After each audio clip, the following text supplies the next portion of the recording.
This is a demonstration of aligning an NVisic scan file in RapidShell3D.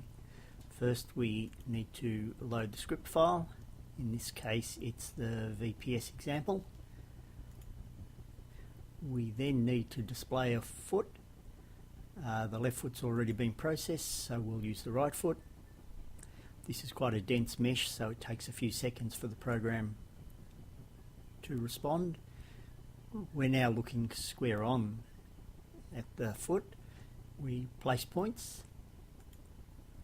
We then pick the heel point using the left mouse button. Then the first MPJ and the fifth MPJ.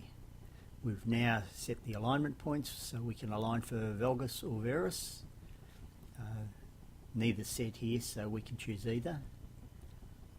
We do a scaling operation and we then have the foot displayed on the screen.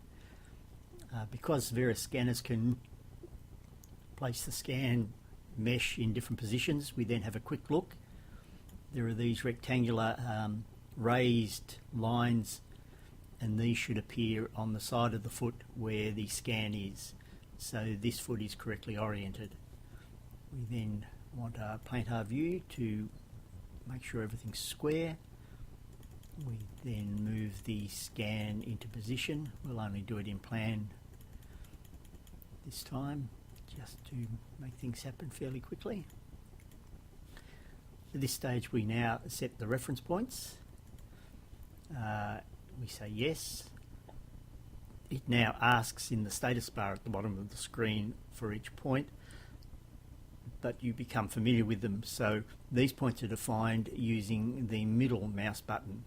So this is an arch point, lateral heel, medial heel, rear heel, lateral forefoot, and medial forefoot, and then we set the central control point.